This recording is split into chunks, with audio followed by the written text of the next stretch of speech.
Hi friends, welcome back to our channel.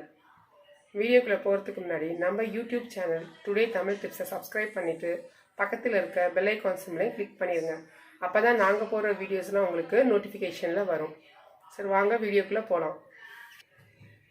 இன்னைக்கு நம்ம பார்க்க போறது என்னன்னா சன்னா கிரேவி. இது வந்து டிஃபன் ஐட்டம், ரைஸ் எல்லாத்துக்கும் புலாவ் எல்லாத்துக்கும் யூஸ் ஆகும். இது நல்லா இருக்கும் வச்சு சாப்பிட்றதுக்கு. சப்பாத்தி, பூரி, ரைஸ், புலாவ் எல்லாத்துக்கும் நல்லாயிருக்கும். இது சிம்பிளாக எப்படி செய்கிறதுன்னு பார்க்கலாம் வாங்க. இப்போ ஒரு குக்கர் வச்சு அதில் ஒரு 3 டேபிள் ஸ்பூன் குக்கிங் ஆயில் ஊற்றியிருக்கேன்.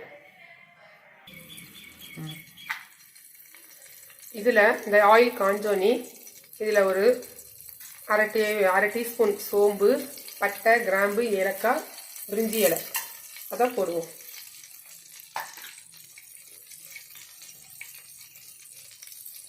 இதில் ஒரு மீடியம் சைஸ் ஆனியன் வந்து 2 வெங்காயம் வெட்டி வச்சிருக்கேன், அதை அதில் போடுவோம். இது கொஞ்சம் டிரான்ஸ்பரண்ட் ஆகட்டும்.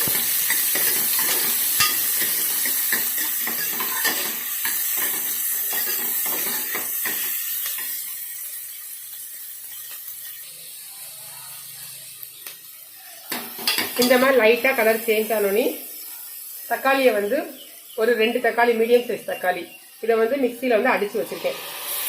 இதை இதில் ஊற்றிப்போம்.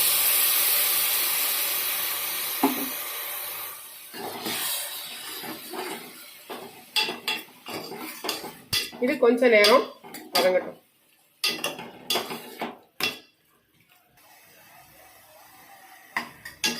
இந்த அளவுக்கு கொஞ்சோண்டு வதங்கினோன்னே இப்போ நம்ம மசாலா பொருள்லாம் போடலாம்.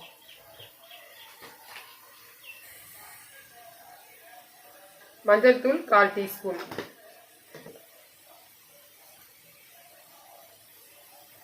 சில்லி பவுடர் 1 டேபிள் ஸ்பூன், மல்லியும் ஜீரகமும் 1 டேபிள் ஸ்பூன். இதை இப்போ மிக்ஸ் பண்ணி விடுவோம்.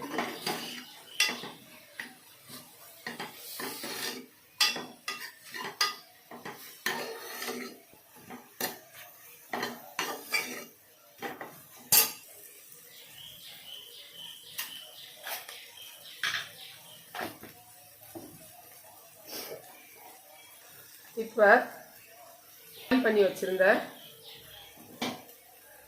சன்னாவை போட்டுருவோம்.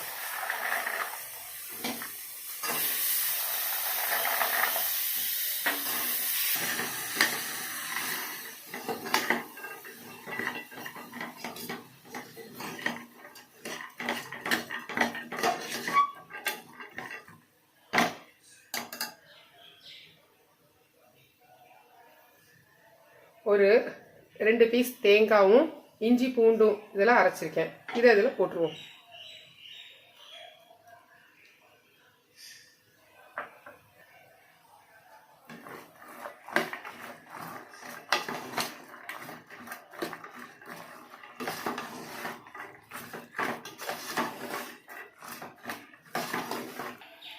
இதில் இப்போ கொஞ்சம் நம்ம தண்ணி ஊற்றிக்குவோம். எவ்வளோ நமக்கு கன்சிஸ்டன்சி தேவையோ அந்த அளவுக்கு நம்ம தண்ணி ஊற்றிக்குவோம். கொஞ்சம் லிக்விடாக வேணும்னா இன்னும் கொஞ்சம் தண்ணி ஊற்றிக்கலாம். கிரேவி மாதிரி வேணும்னா இந்த அளவுக்கு ஊற்றலாம். இப்போ இதுக்கு இன்னும் கொஞ்சம் கூட தேவைப்படுது.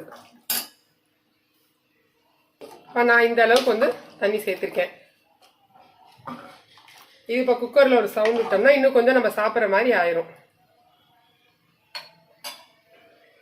இப்போ அதை க்ளோஸ் பண்ணி ஒரு சவுண்ட் விடுவோம்.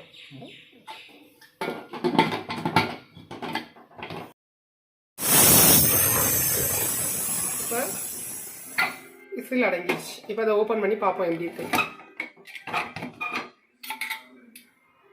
சூப்பராக வந்துருச்சு. எப்படி இருக்கு பார்த்தீங்களா? எண்ணெய் கசிஞ்சு சூப்பராக இருக்கு.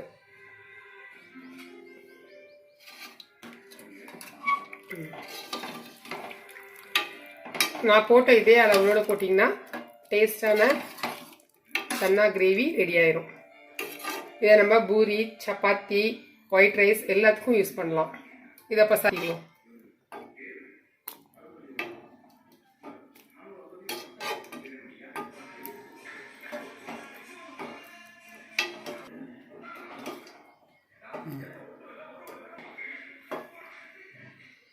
சூப்பரான டேஸ்டான சன்னா கிரேவி ரெடி ஆயிடுச்சு. உங்களுக்கு இந்த வீடியோ பிடிச்சிருந்துச்சுன்னா ஃப்ரெண்ட்ஸோட ஷேர் பண்ணுங்கள், லைக் பண்ணுங்கள். தேங்க்யூ.